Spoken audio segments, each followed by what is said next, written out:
오늘은 히브리서의 말씀을 읽었습니다.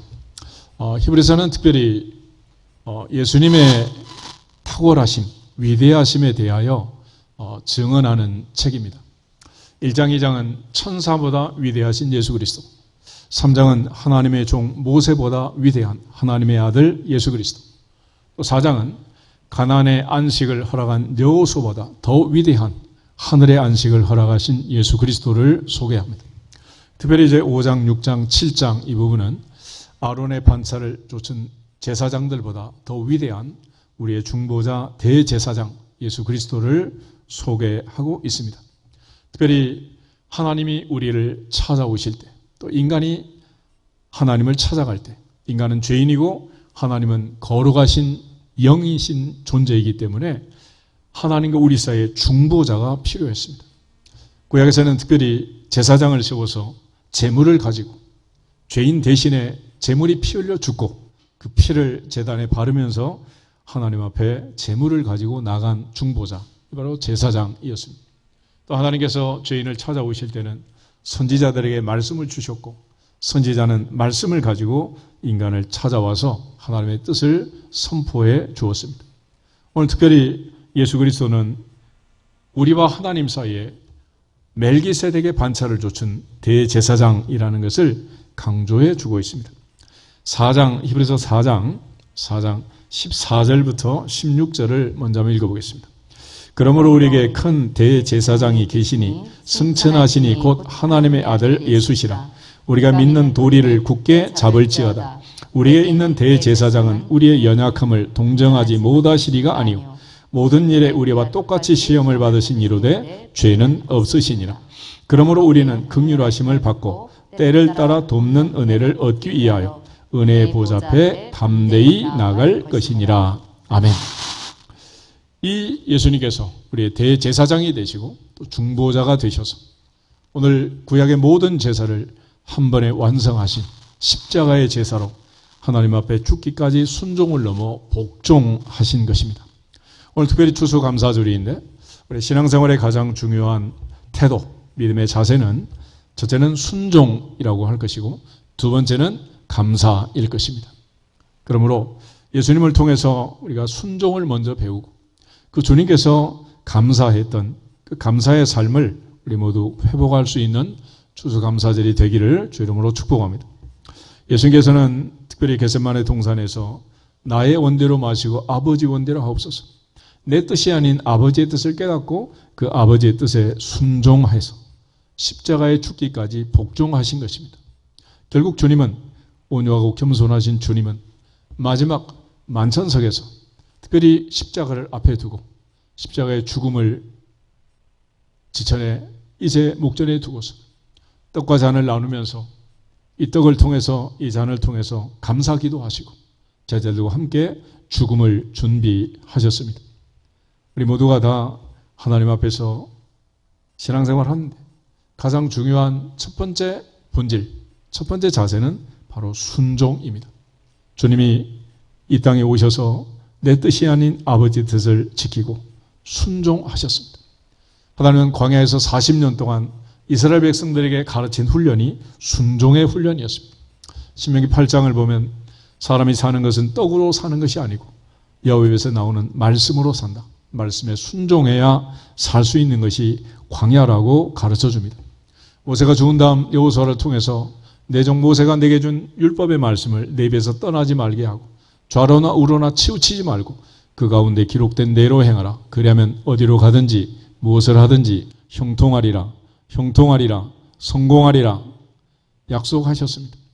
결국 우리에게 있어서 중요한 것은 순종하는 일입니다. 그러나 에덴 동산에서부터 시작해서 이 말세에 이르기까지 인간은, 죄성을 가진 인간은 순종하기를 거절하는, 아담과 하와는 불순종함으로 에덴을 상실하고 말았습니다. 그럼에도 불구하고 이 가시와 엉겅퀴가 있는 세상에서 말세를 사는 이 시대의 특징은 여전히 한마디로 불순종이라고 할 것입니다. 다 같이 디모데 후서 3장을 한번 찾아보겠습니다. 디모데 후서 3장 1절에서 5절에 있는 말씀.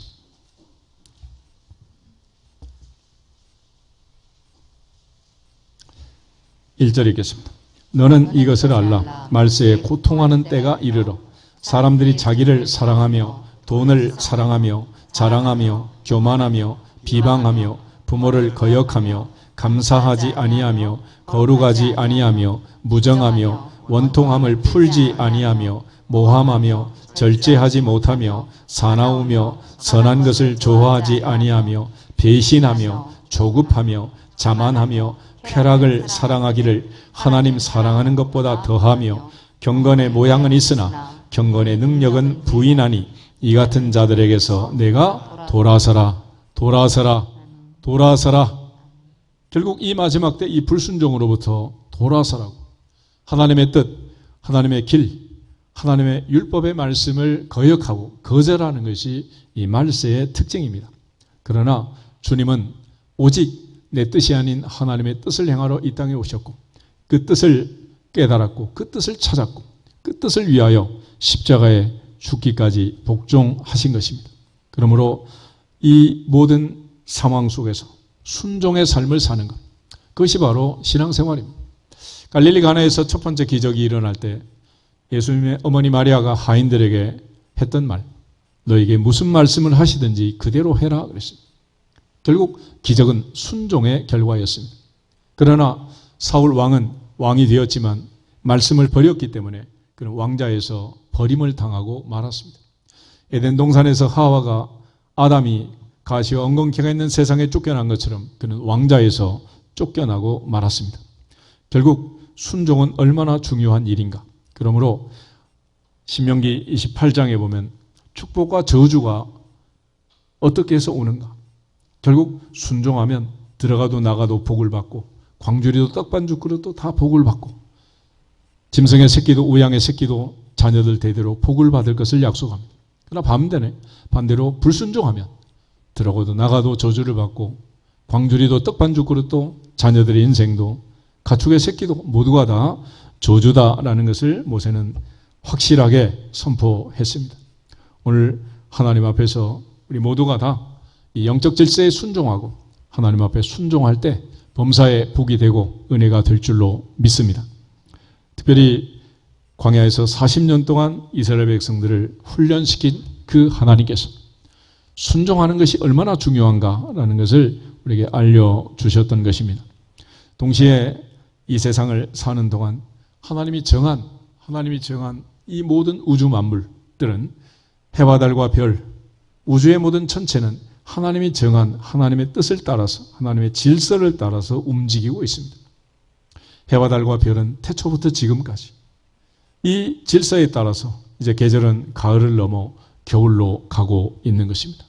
그러나 인간만 하나님의 뜻을 거역하고 거절하고 또 하나님이 창조한 이 세상을 관리하고 다스리지 못하고 여러 가지 오염시키고 여러 가지 환경을 파괴하면서 또 이러한 바이러스가 창궐하는 이런 세상을 만들면서 범죄함의 결과가 얼마나 큰가 하는 것을 우리가 깨닫게 됩니다.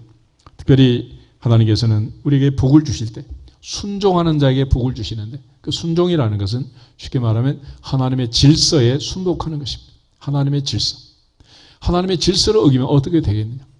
요즘 지구의 온도가 1도만 올라가도 남태평양에 있는 섬들이 거의 사라질 것을 예고하고 있잖아요. 지금은 북극에 있는 빙하들은 다 녹아내리고 있고 하나님의 질서를 어긴 그 대가가 얼마나 참혹한가 하는 걸 지금 뻔히 보면서도 인간은 계속해서 탐욕을 부리는 이런 끔찍한 상황들을 계속하고 있는 것입니다. 특별히 영적으로도 우리가 하나님이 정한 질서에 순복하지 아니하면 하나님의 복을 받을 수 없다는 것이 성경의 가르침입니다.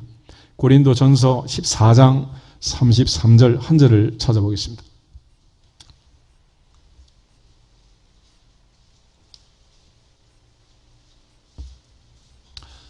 고린도전 14장 33절 하나님은 무질서의 하나님이 아니시오 오직 화평의 하나님이시니라. 아멘.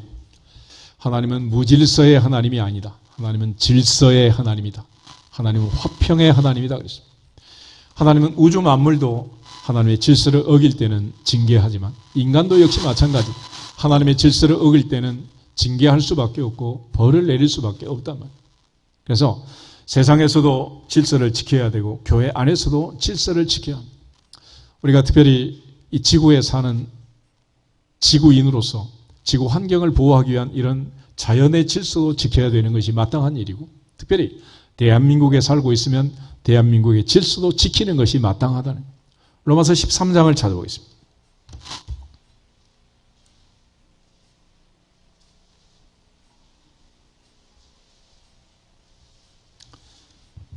(1절부터) (7절에) 있는 말씀 같이 읽겠습니다. 각 사람은 위에 있는 권세들에게 복종하라. 권세는 하나님으로부터 나지 않음이 없나니 모든 권세는 다 하나님께서 정하신 바라. 그러므로 권세를 거스리는 자는 하나님의 명을 거스림이니 거스리는 자들은 심판을 자취하리라. 다스리는 자들은 선한 일에 대하여 두려움이 되지 않고 악한 일에 대하여 되나니 내가 권세를 두려워하지 아니하려느냐. 선을 행하라. 그리하면 그에게 칭찬을 받으리라. 그는 하나님의 사역자가 되어 내게 선을 베푸느니라. 그러나 내가 악을 행하거든 두려워하라. 그가 공연히 칼을 가지지 아니하였으니 곧 하나님의 사역자가 되어 악을 행하는 자에게 진노하심을 따라 보응하는 자니라. 그러므로 복종하지 아니할 수 없으니 진노 때문에 할 것이 아니라 양심을 따라 할 것이라. 너희가 조세를 바치는 것도 이로 말미암음이라. 그들이 하나님의 일꾼이 되어 바로 이 일에 항상 힘쓰느니라.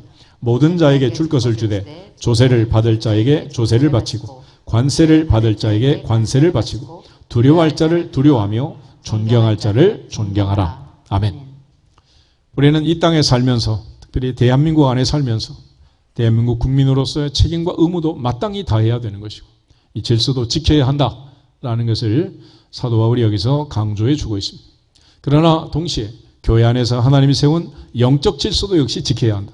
그래서 오늘 히브리서에도 대제사장의 이 계보는 아무나 하는 것이 아니라 하나님이 정한 원리를 따라서 하나님의 법을 따라서 아론처럼 하나님의 부르심을 받은 자라야 할 수 있다라고 강조를 하고 있습니다. 히브리서 13장을 한번 더 찾아보겠습니다. 히브리서 13장 17절.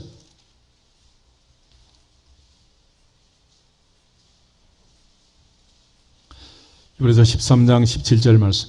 너희를 인도하는 자들에게 순종하고 복종하라. 그들은 너희 영혼을 위하여 경성하기를 자신들이 청산할 자인 것 같이 하느니라. 그들로 하여금 즐거움으로 이것을 하게 하고 근심으로 하게 하지 말라. 그렇지 않으면 너희에게 유익이 없느니라. 아멘. 특별히 하나님의 일꾼들이 근심으로 일을 하게 하지 말아라. 그러면 너희에게 아무 유익이 없다라고 강조합니다. 특별히 남편을 위해서 기도하는 아내는 남편을 위한 것이 아니고 결국은 자기가 혜택을 보는 것. 아내를 위해서 기도하는 남편은 그로 인하여 자기가 평안하게 되는, 부모를 위하여 기도하는 자녀들은 그로 인하여 내가 평안한 삶을 살게 되는 것이고, 자녀들을 위하여 기도하는 부모는 결국은 내가 평안하게 되는 것입니다. 오늘 하나님 앞에서 순종하라, 복종하라 라고 말씀하는 것은 특별히 우리를 위한 일인데, 에덴에서부터 하나님께서 먹지 말라 하신 것은 우리를 위한 일인데 인간은 어리석어서 그 말씀을 어기고 거절하고 내가 선택하는 것이 좋은 것인 줄 알고 롯처럼 소돔과 고모라를 선택하는 어리석은 자들이 되고 만 것입니다. 바울은 이제 특별히 우리에게 말세의 경건의 모양만 있고 경건의 능력이 없는 자들로부터 돌아서라 얘기하고 있습니다. 히브리서 기자 역시 마찬가지로 우리에게 교회 안에서 정한 하나님의 질서를 좇아서 순복하라라고 강조해 주고 있습니다. 결국 하나님께서는 이걸 가르치기 위해서 광야에서 자그마치 40년 동안 훈련을 시켰습니다.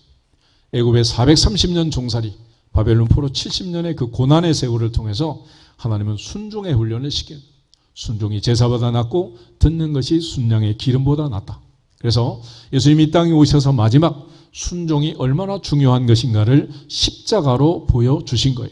다 같이 빌립보서 2장을 찾아보겠습니다. 빌립보서 2장 5절부터 11절에 있는 말씀. 빌립보서 2장 5절부터 11절. 같이 한번 읽겠습니다.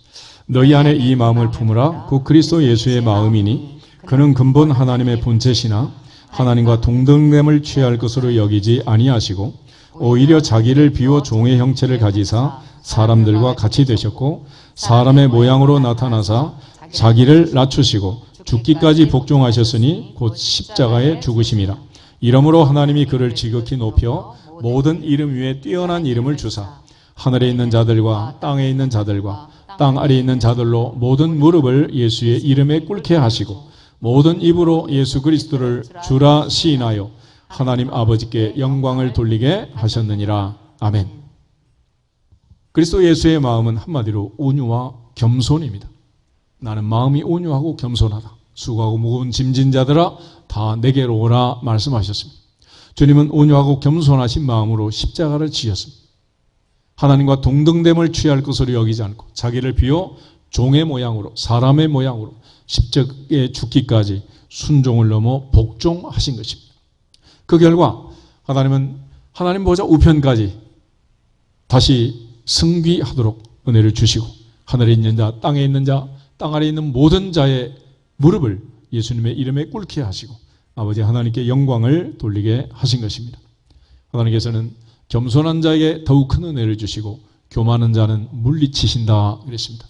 별이 추수 감사주일을 맞이하면서 예수님께서 우리에게 보여주신 이 순종, 예수님께서 가르치신 이 순종의 삶을 회복할 수 있기를 주의 이름으로 축복합니다. 동시에 주님께서 우리에게 강조하신 이 순종과 더불어서 그리스도인의 가장 중요한 신앙의 자세는 이제 감사라는 것입니다. 감사. 감사라는 것은 특별히 하나님이 내게 베푸신 은혜에 대하여 우리가 나타내는 신앙의 태도, 그걸 감사라고 하는. 쉽게 말하면 하나님이 주신 것을 주셨다고 고백하는 것이고 하나님께 받은 것을 받았다고 인정하는 것이 감사입니다. 그러나 많은 사람들은 하나님께 수없이 많은 것을 받았지만 받았다고 인정하지 않기 때문에 감사가 없는 거예요. 사람이 마지막 세상을 떠날 때는 결국 숨을 쉬지 못해서 죽습니다.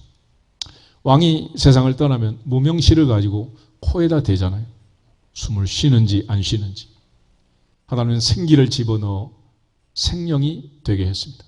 결국 코에서 생기가 빠져나가면 죽는 거예요.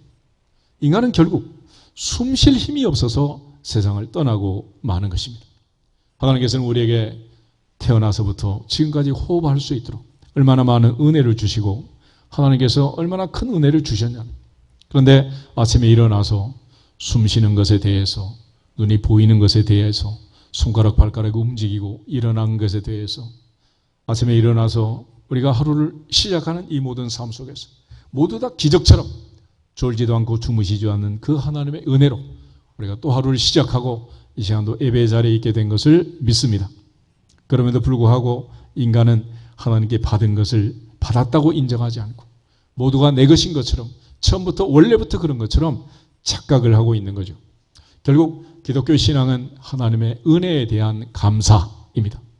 첫째가 순종이라면 두 번째는 그 은혜에 대한 감사예요. 그래서 우리가 범사에 하나님 앞에 감사하면 모든 것이 하나님께 영광이 될 줄로 믿습니다. 디모데전서 4장 4절에서 5절을 한번 찾아보겠습니다. 디모데전서 4장 4절 5절. 하나님께서 지으신 모든 것이 선함에 감사함으로 받으면 버릴 것이 없나니 하나님의 말씀과 기도로 거룩하여 짐이라. 아멘. 하나님이 태초에 천지를 창조하시고 하나님이 보시기에 좋았다. 사람을 창조하시고 보시기에 심히 좋았다. 하나님이 창조한 이 모든 것을 우리는 감사하면 되는 것입니다. 하늘을 보면서 땅을 보면서 삼라만상을 보면서 하나님의 형성으로 창조한 형제자매를 보면서 하나님 앞에 감사하면 되는 거예요. 그런데 그 감사라는 것은 말씀과 기도로 거룩하여진 하나님의 자녀만 할 수 있는 것이다 라는 것입니다. 그래서 하나님께서는 태초부터 영적 질서를 만들 때 아침 저녁 상번제를 드리고 일주일에 한 번씩 안식일 제사를 드리고 매월 초하루 월삭 제사를 드리고 유월절, 오순절, 장막절, 절기를 지키면서 아침 저녁으로 감사하고 아침 저녁으로 하나님 말씀을 듣고 아침 저녁으로 기도하면서 감사하는 삶을 살라고 우리에게 부탁하신 것입니다.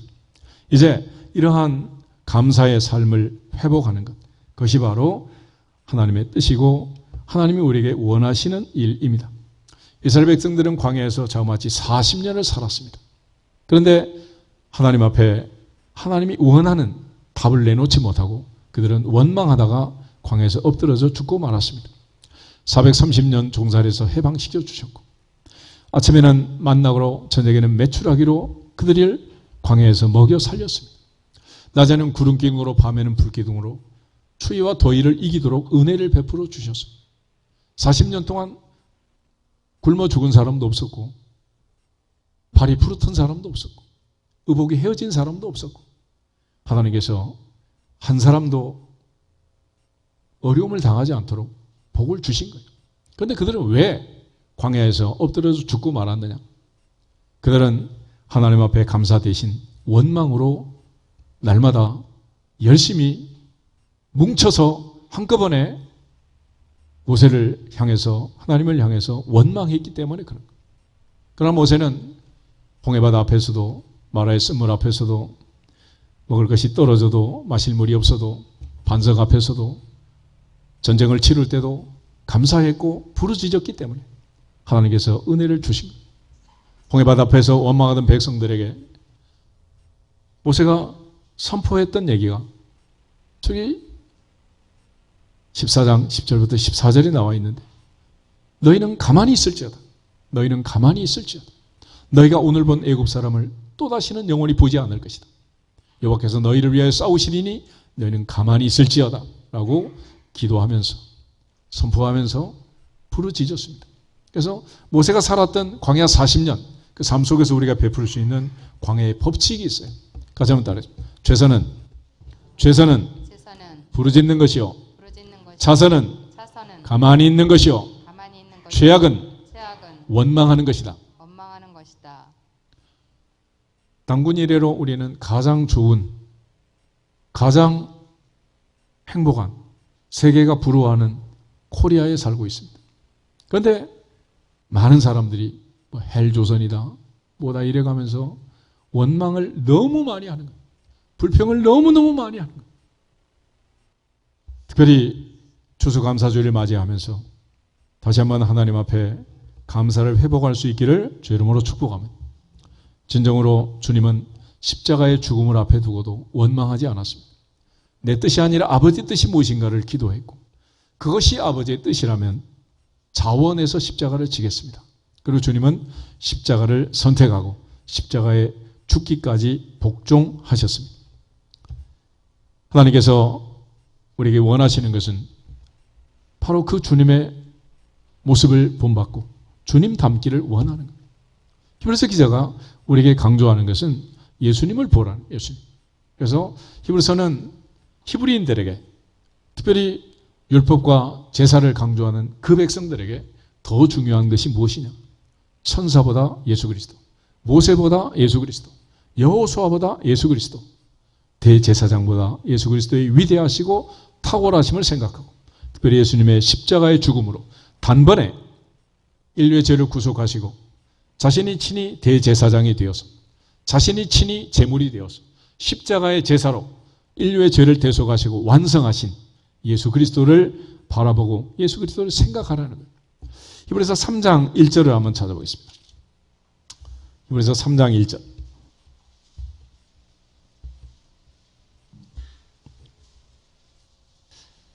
그러므로 함께 하늘의 부르심을 받은 거룩한 형제들아 우리가 믿는 도리의 사도이시며 대제사장이신 예수를 깊이 생각하라. 예수를 깊이 생각하라. 아멘. 12장을 한번 보겠습니다. 12장 1절부터 3절. 그래서 12장 1절. 이러므로 우리에게 구름같이 둘러싼 허다한 증인들이 있으니 모든 무거운 것과 얽매기 쉬운 죄를 벗어버리고 인내로서 우리 앞에 당한 경주를 하며 믿음의 주요 또 온전하게 하신 이인 예수를 바라보자. 그는 그 앞에 있는 기쁨을 위하여 십자가를 참으사 부끄러움을 개의치 아니하시더니 하나님 보좌 우편에 앉으셨느니라.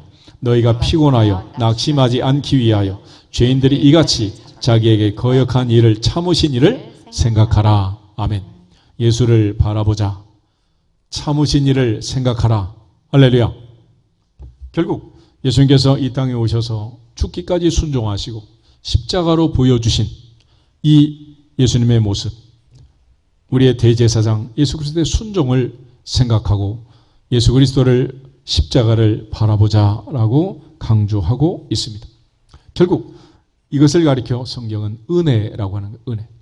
우리가 받은 가장 큰 은혜는 무엇인가? 죽어야 할 죄인이 살아나게 된 것입니다. 죄 없는 그분이 나를 사랑하사 나를 위하여 자기 자신을 버리시고 십자가에 죽기까지 복종하시고 죄값을 지불하기 위하여 피 흘려 돌아가심으로 우리가 구속고 죄 사함을 받아 하나님의 자녀가 된 것입니다. 이것이 가장 큰 은혜라는. 그래서 감사는 바로 그 은혜에 대한 표현이고 그 은혜에 대한 반응이라고 할 수 있어요. 대부분의 종교는 행위 종교이기 때문에 행위로서 구원받기를 추구하고 또 내가 한 모든 행위는 또 공덕과 선행이 되어서 공로가 되어서 또 공로 사상을 주장하게 됩니다. 그렇지만 그리스도인으로 산다는 것은 하나님의 베푸신 은혜에 대하여 감사 또 감사하는 것입니다. 오늘 특별히 그러한 감사를 가장 잘했던 사람 사도 바울입니다. 바울은 그의 인생 전체를 하나님의 은혜로 정의하고 그 은혜에 대하여 우리가 할 수 있는 최선의 반응은 감사라고 우리에게 가르쳐 준 것입니다. 고린도전서 15장을 찾아보겠습니다. 고린도전서 15장 8절에서 9절에 있는 말씀. 고린도전서 15장 8절. 맨 나중에 만삭되지 못하여 난 자 같은 내게도 보이셨느니라. 나는 사도 중에 가장 작은 자라. 나는 하나님의 교회를 박해하였으므로 사도라 칭함 받기를 감당하지 못할 자니라. 그러나 내가 나 된 것은 하나님의 은혜로 된 것이니 내게 주신 그의 은혜가 헛되지 아니하여 내가 모든 사도보다 더 많이 수고하였으나 내가 한 것이 아니요 오직 나와 함께 하신 하나님의 은혜로라. 아멘. 바울은 내가 나 된 것도 하나님의 은혜고 모든 사도보다 더 많이 수고한 것도 하나님의 은혜다. 이 땅에 살고 있는 이 자체가 하나님의 은혜이고 요람에서 무덤까지 인생 전체가 은혜라고 얘기합니다. 달려갈 길을 마칠 때까지 선한 싸움을 싸울 때까지 모든 것이 은혜였다. 그는 유라굴라 광풍 속에서 273명의 생명을 살리면서 동시에 하나님이 내게 말씀하신 그대로 되리라고 하나님을 믿노라. 한 사람도 죽지 않는다. 걱정하지 말아라. 바울아 너는 가이사파에 써야 되고 로마에 가야 한다 라고 말씀하신 그대로 나는 어젯밤에 내게 말씀하신 하나님을 믿노라 고백했습니다. 그런데 바울은 놀랍게 이제 그가 고백한 그대로 로마에 들어가게 돼요. 로마에 들어가면서 바울이 한 마지막 행적이 있는데 사도행전 28장을 한번 찾아보겠습니다.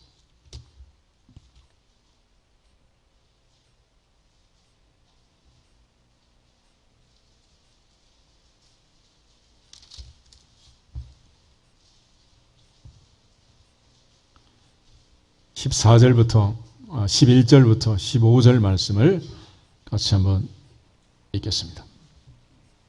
석 달 후에 우리가 그 섬에 겨울을 난 알렉산드리아 배를 타고 떠나니 그 배의 머리 장식은 디오스구로라. 수라 구사에 대고 사흘을 있다가 거기서 둘러가서 레기온에 이르러 하루를 지낸 후 남풍이 일어나므로 이튿날 보디올에 이르러 거기서 형제들을 만나 그들의 청함을 받아 이레를 머무니라. 그래서 우리는 이와 같이 로마로 가니라.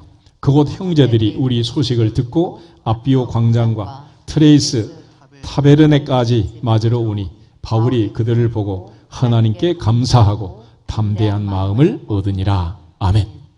드디어 바울은 로마에 들어가서 형제들을 만나면서 마지막 하나님께 어떻게 하고? 감사하고 하나님께 감사하고 담대한 마음을 얻었다 그랬습니다. 하나님께서 그에게 약속하신 대로 그는 태풍 가운데 죽지 않았고 난파선 속에서 그는 생명을 잃지 않았습니다.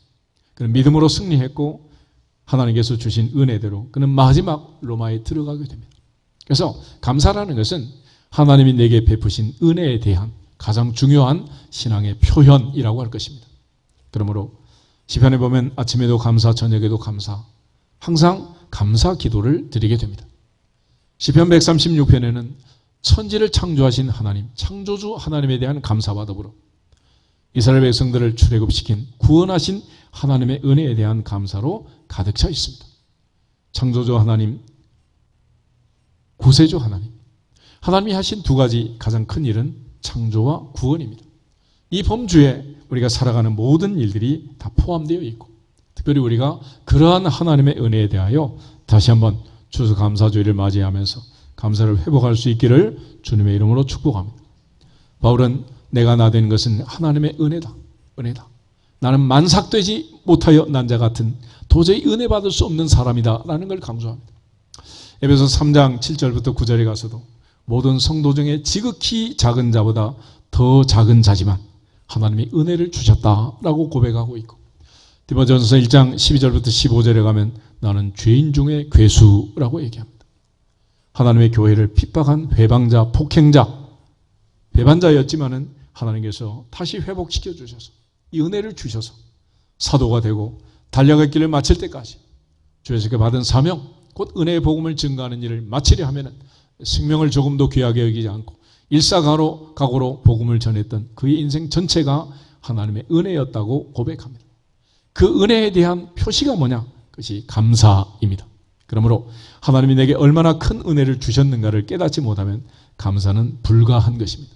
말세의 특징은 하나님께 감사하지 않는 건데, 이유는 뭐냐?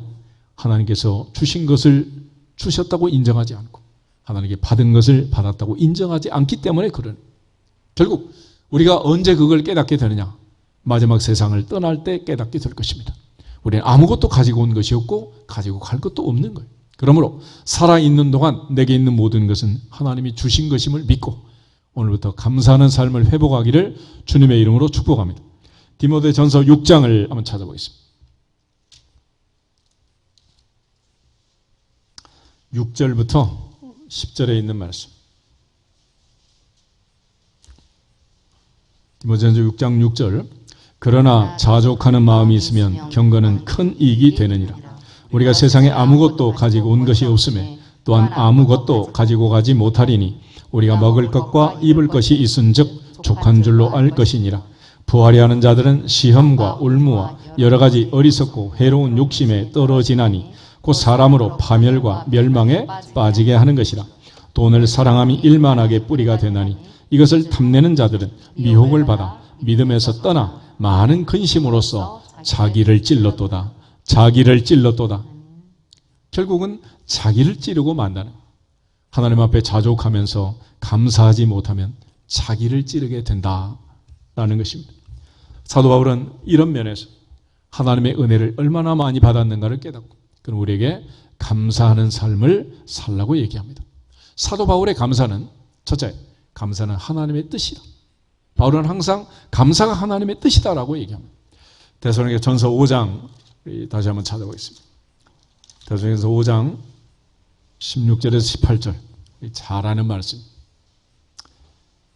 데살로니가 전서 5장 16절. 항상 기뻐하라. 쉬지 말고 기도하라. 범사에 감사하라. 이것이 그리스도 예수 안에서 너희를 향하신 하나님의 뜻이니라. 하나님의 뜻이니라. 하나님의 뜻이니라. 감사가 하나님의 뜻이라. 어떤 상황에도 감사해라.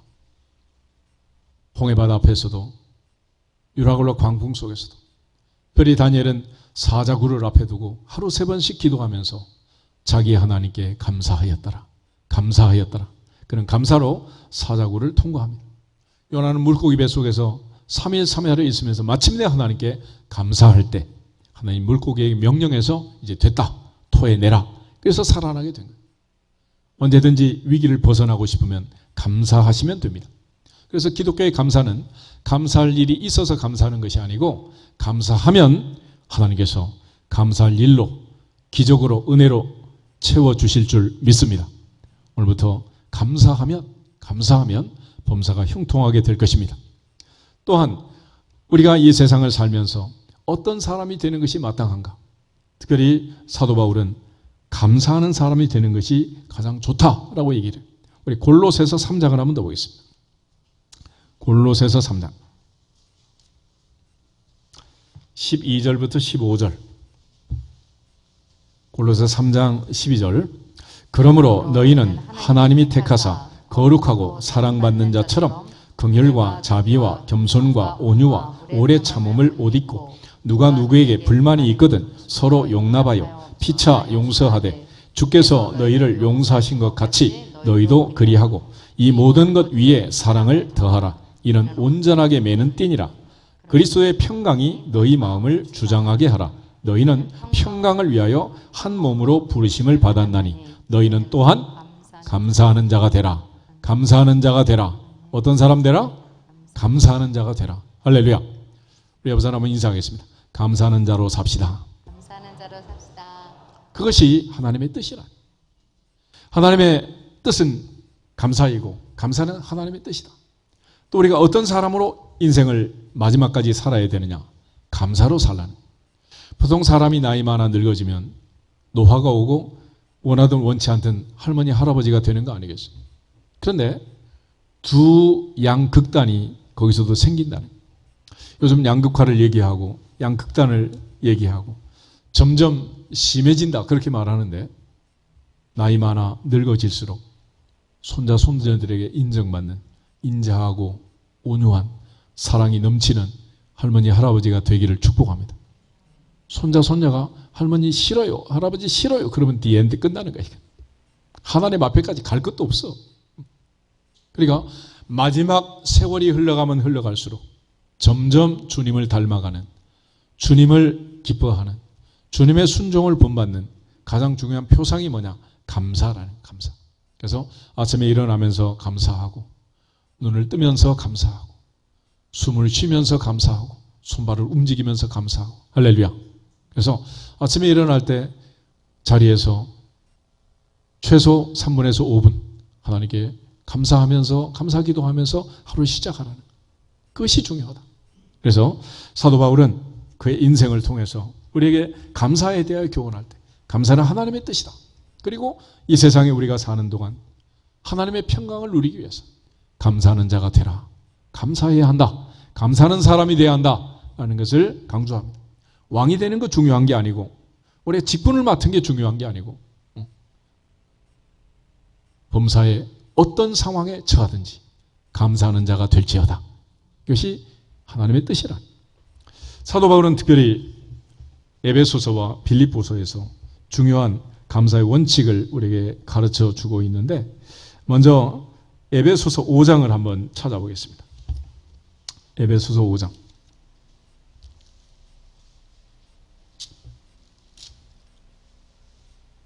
20절 한 절만 같이 읽겠습니다. 에베소서 5장 20절. 범사에 우리 주 예수 그리스도의 이름으로 항상 아버지 하나님께 감사하며. 아멘. 바울이 여기서 말한 감사의 네 가지 중요한 원칙이 나와 있습니다. 첫째는 범사의 감사, 두 번째는 우리 주 예수 그리스도의 이름으로 감사, 세 번째는 항상 감사, 마지막은 아버지 하나님께 감사입니다. 바울은 특별히 옥중서신인 에베소서를 쓰면서 그는 감옥 안에서 에베소 교회의 성도들에게 편지를 쓰면서 감사하라고 얘기합니다. 그런데 그 감사의 네 가지 원칙이 범사의 감사라. 범사의 감사. 우리 인생을 살다 보면은 좋은 일도 있고 나쁜 일도 있고 올라갈 때 있고 내려갈 때 있고 합격할 때도 있고 불합격할 때도 있고 건강할 때 있고 병들 때가 있지만은 사도 바울은 그 상황과 관계없이 환경과 관계없이 어떤 상황에서도 in all circumstances 어떤 여건이 오더라도 감사해라 라고. 감사. 왜 그런가? 지금 당장 생각할 때는 이렇게 하면 좋을 것 같고 저렇게 하면 안 좋을 것 같은데 지나놓고 보면 뒤집어지는 수가 너무 많은 거예요. 그래서 인생이라는 것은 다 좋은 것도 아니고 다 나쁜 것도 아니다. 그래서 특별히 범사에 감사하라고 얘기합니다. 하나님이 주신 은혜대로 지금 해주시면 지금 좋은 것이고 지금 안 해주셔도 감사하는 일이고. 그래서 인생은 흔히 세옹지마 그러잖아요. 늙은 세옹에게 늙음하게 얻은 아들이 있었다. 아들 낳는 기쁨이 얼마나 좋았겠어요. 100살의 아브라함처럼 아들을 낳으면 얼마나 기쁘겠어요. 그런데 이 아이가 성장하면서 말을 타다가 낙상을 해가지고 장애자가 된 거예요. 얼마나 또 슬픈 일이 발생한 거예요. 그런데 그 나라에 전쟁이 생겨가지고 모든 아이들이 전선으로 불려갈 때 이 노인의 아들은 장애자여가지고 면제를 받은 거예요. 그러니까 살아가는 세상 속에서 다 좋은 것도 아니고 다 나쁜 것도 아니야. 그러므로 항상 하나님 앞에 감사하면 복이 될 줄로 믿습니다. 그게 바로 범사에 감사라. 범사에 감사. 그러니까 이렇게 하면 좋고 저렇게 하면 나쁠 것 같은 것은 그건 내 생각이고, 하늘이 땅보다 높으신 하나님의 뜻, 하나님의 생각을 구하면서 겟세마네에서 기도했던 예수님처럼 기도하면 범사에 감사할 수 있을 줄 믿습니다. 동시에 예수 그리스도의 이름으로 감사하라는, 우리가 생각하는 내 기준, 내 수준에서는 감사가 안 될 때가 많아요. 이 감사가 되냐? 그렇지만 주님의 입장에서 보면 십자가를 앞에 두고도 감사하고, 다니엘처럼 사자굴을 앞에 두고도 감사하고, 사망음침한 골짜기에서도 감사했던 믿음의 사람들을 생각해 보면 얼마든지 할 수 있는 일이다. 그러므로 우리는 죽음을 넘어 죽기까지 순종을 넘어 복종하신 예수 그리스도의 이름으로 감사할 수 있기를 주의 이름으로 축복합니다.